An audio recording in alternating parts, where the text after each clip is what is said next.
मित्रांनो, ठरलं तर या मालिकेच्या आजच्या भागामध्ये अर्जुन साक्षीला म्हणतो, बोला मी साक्षी, कारण मी तुम्हाला आता 4 ऑप्शन दिले आहेत, त्यातलाच एक ऑप्शन तुम्ही निवडायचा आहे.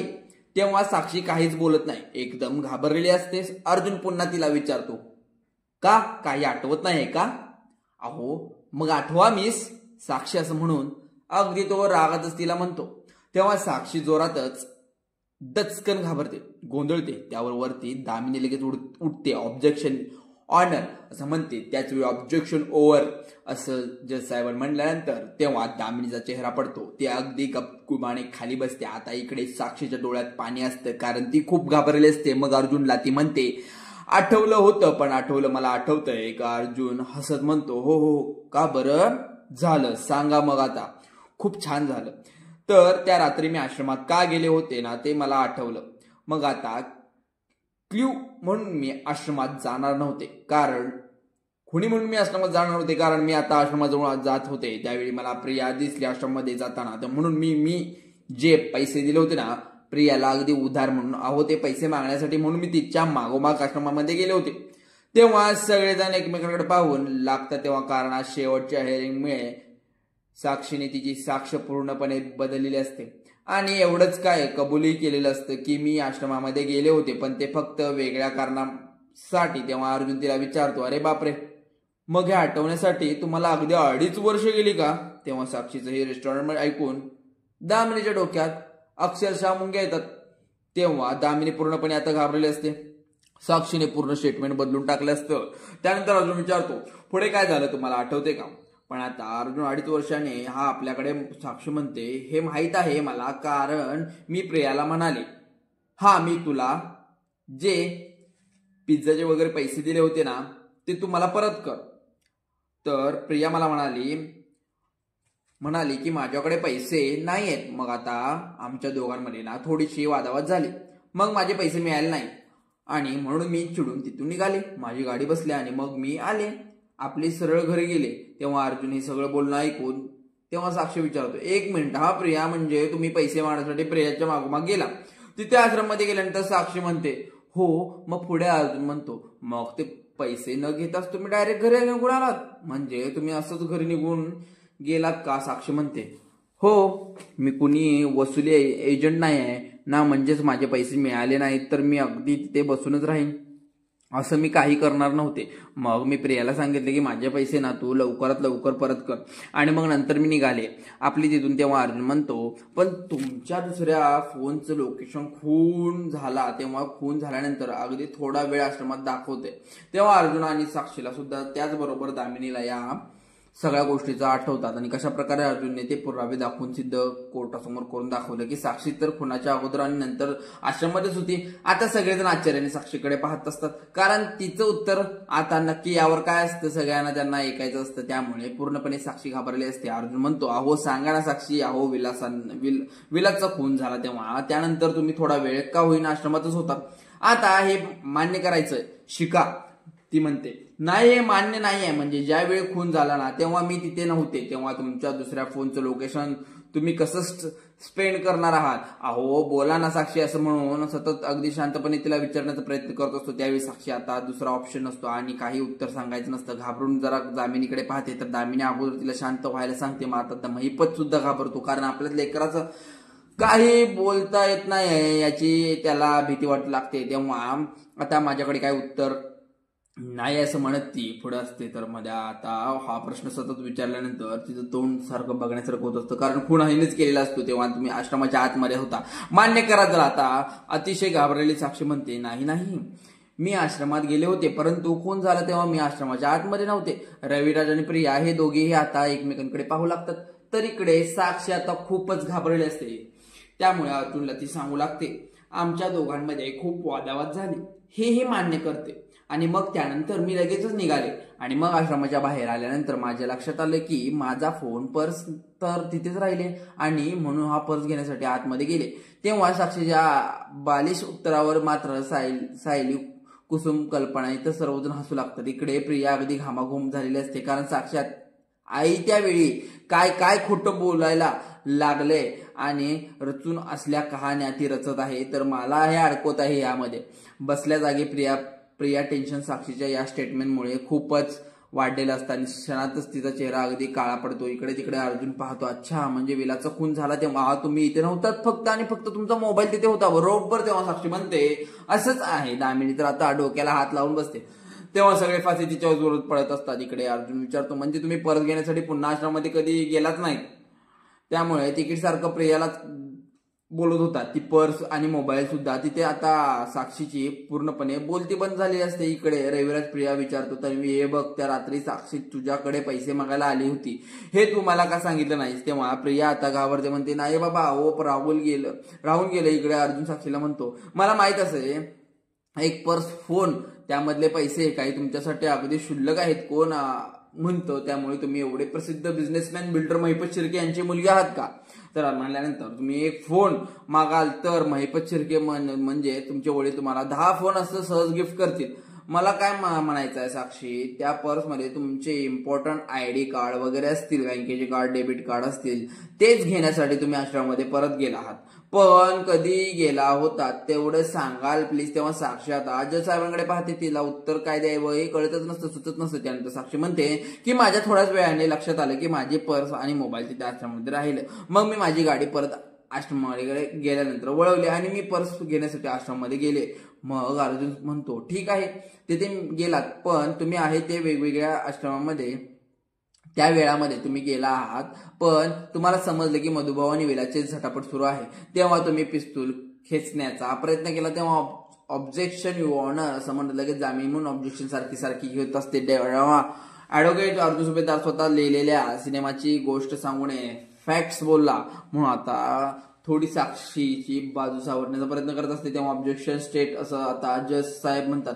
मग आता अर्जुन म्हणतो की आता मला सांगा साक्षी शिर्के, तुम्ही हे जेव्हा परत घेण्यासाठी तुम्ही आतमध्ये गेला होता तेव्हा नक्की काय घडलं होतं, तिथे काय पाहिलं होतं तुम्ही? आता साक्षी सांगू लागते की जेव्हा आश्रमामध्ये गेले होते, आश्रमामध्ये सर्व वस्तू अशा अस्ताव्यस्त पडल्या होत्या आणि मधुभाऊ व विलास हे दोघेही असे तेथे जमिनीवर पडले होते आणि विलासच्या छातीवर रक्त सुद्धा होतं.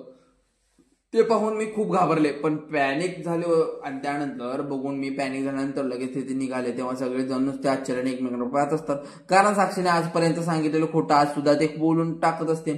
तर प्रिया इकडे डोळे बंद करून तिथे, कारण आज साक्षीने या कोर्टामध्ये काय काय बोलून ठेवलंय हे तिथं तिला माहित नसतं.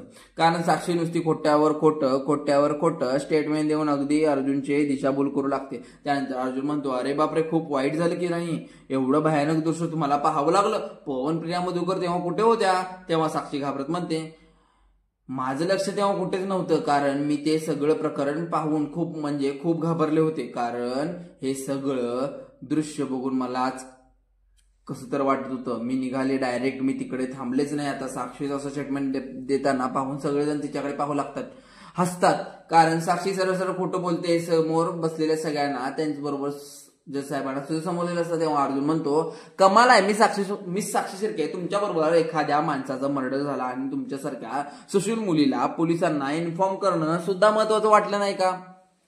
बरं असं तुम्हाला वाटतं? अर्जुन विचारत असतो. तेव्हा साक्षी अगदी शांतपणे म्हणाले मी मगाशी म्हणाले तसं खूप भीती वाटत होती आणि मला काही सुचत नव्हतं. हा सगळा प्रकार बघून आणि ते डोक्यातलं आलं नाही माझ्या की पोलिसांना या इन्फॉर्म करावं.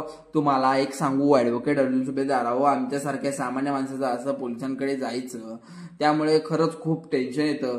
हा चक्क खुनाचा मामला होता, मी जर काही बोलायला गेले असते तर मीच या प्रकरणामध्ये अडकले असते. या गोष्टीचं मला खरंच खूप वाईट वाटते, भीती वाटते आणि म्हणून मी पूर्णपणे गप्प बसते. तर दुसरीकडे प्रतिमा आता घरी आलेली असते आणि अविनाश सुद्धा तिच्या सोबत असतो. प्रतिमा अजूनही थोडी घाबरलेली असते आणि कसला तरी विचार करत असते. म्हणजे महिपतचा तेव्हा अश्विन म्हणतो प्रतिमा आत्या, अगं थोडा पाणी घे का, तुला बरं वाटेल. आता प्रतिमा त्याला काही प्रत्युत्तर करत नसते. अश्विन म्हणतो आत्या हे बघ, आपण घरी आल्यापासून ना तू एकदम शब्द माझ्या बरोबर बोललेली नाहीस. बरं एकही शब्द बोलली नसल्यामुळे मला हे काय बरं वाटत नाही, त्या कोर्टामध्ये नक्की काय झालं असं विचारत असतो. तू एवढी घाबरली होतीस का, मला सांगशील का, तू आत्या असं पुन्हा पुन्हा विचारत असतो. प्रतिमा अगदी शांत राहते आणि तिला समोर सारखं महिपत दिसत असतो. त्याचे ते विचित्र असते डोळे सुद्धा तिच्या नजरेसमोर सारखे सारखे येत असतात. त्याच ते अगदी भयानक रूप दिसत असतं. त्यामुळे अश्विनच्या लक्षात येते की प्रतिमा त्या काही सांगण्याचा प्रयत्न करते, पण अजूनही घाबरलेली आहे. म्हणून तो आता म्हणतो, एक ना आत्या, तू जरा रूममध्ये जाऊन आडवी होतीस का बघ, म्हणजे तुला ना जरा बरं वाटेल. तरी प्रतिमा काही बोलत नाही. मग अश्विनला जरा टेन्शन येतं. इकडे अर्जुन म्हणतो, अरे वा, मी साक्षी शिर्के आहे, पण तुमच्यासारख्या असं सामान्य माणसाला आज सगळे हे सांगावं का वाटलं? बोला की. मी साक्षी शिर्के, सांगावंसं का वाटलं पुन्हा विचारतोय तुम्हाला. तेव्हा साक्षी म्हणते, अहो फोनच्या लोकेशनमुळे, माझ्या फोनचं लोकेशन आश्रममध्ये सापडलं ना, आणि म्हणून मी आज सगळं काही खरं बोलते. तर हे ऐकल्यानंतर अर्जुन मात्र गालात असतो. तेव्हा दामिनी तर अगदी रागात साक्षीकडे पाहू लागते, कारण साक्षी काहीतरी भलतच बोलून टाकलेली असते, पळत असते. तिचं काय तिला काय बोलते तिलाच कळत नसतं. त्यानंतर साक्षी म्हणते, मी तेव्हाच म्हणजे पहिल्या हिअरिंगच्या वेळी जर खरं बोलले असते तर आतापर्यंत तुम्ही मला खुनी ठरवून मला जेल सुद्धा झाली असती. तेव्हा अर्जुन विचारतो, म्हणजे तुम्हाला असं म्हणायचं आहे की तुमचा या पोलीस डिपार्टमेंटवर, आपल्या न्याय व्यवस्थेवर विश्वास नाहीये? साक्षी जरा घाबरते आणि म्हणते, ते नाही अहो, मला असं म्हणायचं नाहीये. तेव्हा अर्जुन विचारतो, मग काय म्हणायचं होतं, बोला. त्यानंतर आता साक्षी एवढं काही क्लिअर काही बोलत नाही. सगळेजण आता साक्षीकडे पाहू लागतात, कारण साक्षी स्पष्टपणे काही बोलत नाहीये, प्रश्नाचे उत्तर देत नाहीये, खरं काय झालं ते सांगता येत नाहीये. ते ऐकून आता सगळ्यांचा चेहरा पडलेला असतो. त्यानंतर अर्जुन म्हणतो, चला आता मी ना तुम्हाला अजून एक प्रश्न विचारतो, अगदी सिंपल आहे हा. असं म्हणत तो अर्जुन विचारल्यानंतर, सिंपल आहे वाचलेल्या अशामध्ये प्रियासोबत अजून तुम्ही कुणाला ओळखत होता का? तेव्हा आता सगळेजण उत्सुक असतात साक्षी काय उत्तर देते ऐकण्यासाठी. मग आता साक्षी सांगून लागते, नाही, प्रिया सोडून दुसरं कोणालाही ओळखत नव्हते. तेव्हा अर्जुन म्हणतो, अहो नीट आठवा, जरा नीट आठवा. तसंही तुम्हाला हे सगळं आठवायला खूप वेळ लागतोय ना, त्यामुळे विचारतोय मी तुमच्यासाठी. हा ना गोष्ट सगळ्यात सिंपल दाखवतोय, कारण सारखं विचारल्यानंतर तुम्हाला डिप्रेशन येतं ना. सारखं विचारल्यानंतर तुम्ही विलासचा अगोदर बसून ओळखत होता का विलासला? तेव्हा साक्षी आता घाबरते आणि मनातून पूर्णपणे ती हळून गेलेली असते. महिपत आता प्रियाकडे पाहतो, पण आता ते दोघेही काही रिॲक्शन देत नसतात. आता साक्षी ही पूर्णपणे अगदी कोंडीत अडकलेली असते. तिला काय उत्तर द्यावे हे सुचत नसल्यामुळे कावऱ्या बावऱ्या झालेल्या असतात. साक्षीला काय करावं कळत नाही. त्यामुळे ती स्पष्टपणे सांगते, मी विलासला ओळखत नाही, कारण माझा आणि विलासचा तसाही काही संबंध नव्हता. त्यानंतर अर्जुन म्हणतो, मिलॉर्ड, मला आता राजेंद्र यांना विटनेस बॉक्स मध्ये बोलवण्याची परमिशन हवी. आणि तेव्हा आता बोलवण्याची परमिशन दिल्यानंतर सर्वात मात्र तर महिपत धक्क्यानेच आता अर्जुनकडे पाहतो की राजापर्यंत आतापर्यंत इथं सर्वपर्यंत ठीक होतं. आता हा महिपत आल्यानंतर त्याला सुद्धा कळत नाही, हा प्रचंड घाबरलेला असतो. तेव्हा त्याच्यावर चेहऱ्यावर सर्व काही भाव दिसत असतात. तेव्हा परमिशन देतो, ग्रांटेड असं म्हणत. तेव्हा मिलॉर्ड हे बोलून घ्यायला सांगतात. अर्जुन साक्षीला म्हणतो, तुम्ही जाऊ शकता. आता या वेळानंतर राजेंद्र लगेचच पोलीस स्टेशनमध्ये घेऊन येतात. त्यांच्याकडे सगळेजण पाहू लागतात, कारण महिपतचा माणूस असतो, महिपतसाठी काम करत असतो आणि तो एक गुंड सुद्धा असतो. आता तो विटनेस बॉक्समध्ये खरं तर उभा राहतो, पण त्याचाही मनात वेगवेगळे धाकधूक असते आणि तोही खूप घाबरलेला असतो. महिपतकडे त्या पाहतो. त्यानंतर अर्जुन आता त्याला प्रश्न विचारू लागतो, तुमचं नाव आणि तुम्ही कुठले काम करता आता ते सांगून टाका. माझं नाव आहे राजेंद्र, मी साक्षी एस कन्स्ट्रक्शन मध्ये काम करतो. तेव्हा अर्जुन विचारतो, साक्षी एस कन्स्ट्रक्शन मध्ये म्हणजे महिपत शिर्केनी कंपनीला? तेव्हा आता म्हणतो की तीच कंपनी ऐकून सगळ्यांना आता खूप मोठा धक्का बसतो, कारण आता खरं तर महिपतचा माणूस त्या विटनेस बॉक्समध्ये सगळं काही बोलणार असतो. इकडे महिपत आता साक्षी सुद्धा घाबरली असते, कारण अर्जुन आता जर या राजेंद्रची उलट तपासणी घेतली तर आपले आजपर्यंतचे सगळे काळे धंदे उघड पडणार. भीतीचे महिपतचा चेहरा पडतो. त्यानंतर अर्जुन आता दुसरा प्रश्न साक्षीला विचारतो, मिस साक्षी शिर्के, तुम्ही यांना ओळखता का? तेव्हा साक्षी उठून म्हणते, मी यांना ओळखते. मग पुढे अर्जुन सांगू लागतो, मिलॉर्ड हे पहा, आता राजेंद्र महिपत शिर्के यांच्या अकाउंटमधून खूपदा कॅश काढले आहे आणि या कंपनीच्या बँक बॅलन्स हिस्ट्री आणि बँकेतला सीसीटीव्ही फुटेज असं म्हणून दोन्हीही पुरावे जजसाहेबांकडे देतो. आता जजसाहेब पुरावे पाहतात आणि त्यानंतर प्रोजेक्टवर एका स्क्रीनवर सर्व काही सीसीटीव्ही फुटेज दिसू लागतात. त्यानंतर कोर्टातील सर्वांच्या नजरा फक्त सीसीटीव्ही फुटेजकडे असतात. कोणता महत्वाचा पुरावा आहे. मग त्यानंतर आता सर्वजण ते सीसीटीव्ही फुटेज पाहू लागतात. तेव्हा सर्वांचा प्रश्न पडतो, नेमकं काय आहे सीसीटीव्ही फुटेजमध्ये, नेमकं काय दाखवण्याचा प्रयत्न करत आहे हा अर्जुन. तेव्हा हातवारी करत असते, कारण तिला त्यामध्ये तर असं काही पुरावा सापडत नाही किंवा त्याचवर संशय येईल त्यामुळे नसतं. त्यानंतर असा सर्व सीसीटीव्ही फुटेज पाहताना सगळ्यांच्या चेहऱ्यावर वेगळीच काळजी असते. यामुळे नक्की काय होणार आहे हे सर्वांना माहित नसतं. राजेंद्र फक्त त्या बँकेतून पैसे काढून बाहेर गेलेला असतो. तर सीसीटीव्ही फुटेज आता सगळ्यांना पाहून होतं. सगळेजण अगदी शांत बसलेले असतात. तेव्हा अर्जुन आता जज साहेबांना काहीतरी सांगण्याचं तितक्यात दामिनी उठताना ऑब्जेक्शन घेते. साहेबांना कोर्टानं सांगू इच्छितो, कोणत्याही कंपनी एखादा एम्प्लॉय आपल्या बँकसाठी काम करू शकतो, तर असं बँकेत जाऊन त्या अकाउंट मधून पैसे घेऊ शकतो, तर नॉर्मल आहे. मग महिपत सुद्धा हो नॉर्मल आहे. त्यानंतर गुन्हा कधीपासून होऊ लागला असं जेव्हा दामिनी विचारते तेव्हा अर्जुन म्हणतो, कॅश विथड्रॉ करणं गुन्हा नाही आहे. अहो प्रॉब्लेम सांगू तुम्हाला, कारण विलासकडे जी कॅश होती त्याचे सिरियल नंबर आणि विलासने मधुभाऊंना जी कॅश दिली होती, म्हणजेच मधुभाऊंकडे जी कॅश विलासने ठेवायला दिली होती त्याचे सिरियल नंबर अगदी मॅच होत आहेत. हे ऐकल्यानंतर आता महिपतच्या डोक्यात अक्षरशः मुंग्या येऊ लागतात. दामिनीचं डोकं काम करायचं बंद होतं. त्यानंतर तिलाही सुचायचं बंद झाल्यामुळे अर्जुन एवढे लहान लहान पुरावे शोधून काढलेत असतात. त्यामुळे आता इकडे दामिनी देखील बोलती बंद झालेली असते. त्यानंतर अर्जुन कोर्टासमोर जज साहेबांसमोर सिद्ध करण्याचं दाखवत असतो. अर्जुन म्हणत असतो, मिलॉर्ड विलासकडे जी कॅश होती याच माणसाने म्हणजेच राजेंद्र विलास दिली होती. इकडे महिपत आणि राजेंद्र त्याचबरोबर साक्षी सगळेजण घाबरले असतात. तर प्रियाचा चेहरा ऑलरेडी पडलेला असतो. त्यानंतर दामिनी विचारते, कशावरून ऍडव्होकेट अर्जुन सुभेदार तुम्ही हे बोलताय? अहो कोर्टामध्ये पुरावा लागतो, अशी वायफळ चर्चा बघून बडबड करून काही सिद्ध होत नसतं. पुराव्याचं महत्व असं असतं की कॅश मिस्टर राजेंद्र यांनी बँकेतून काढली, त्याचे रेकॉर्ड पोलिसांकडे असतात. काहीच कारण नाही आहे. विलासकडे जी कॅश मधुकर पाटील यांनी दिली ती कॅश सेम आहे, सिरियल नंबर मॅच होतात, याचा काही पुरावा आहे ऍडव्होकेट अर्जुन सुभेदार. आणि तेव्हा प्रिया त्याचबरोबर इकडे महिपत सुद्धा अशी मान डोलावत असतो, कारण अर्जुन इकडे खरंच पुरावा असेल हा ही शंका त्यांना असते.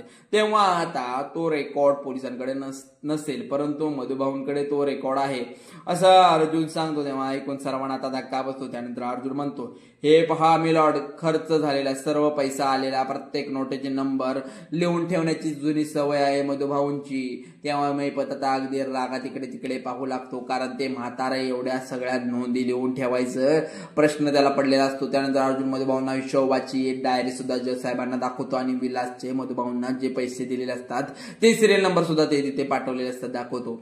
तेव्हा सर्वांना खूप टेन्शन आलेलं असतं. अर्जुन खूप लहान लहान गोष्टी सगळ्या विचारू लागतो. त्यानंतर त्याचप्रमाणे कोर्टामध्ये स्टेटमेंट देत असतो.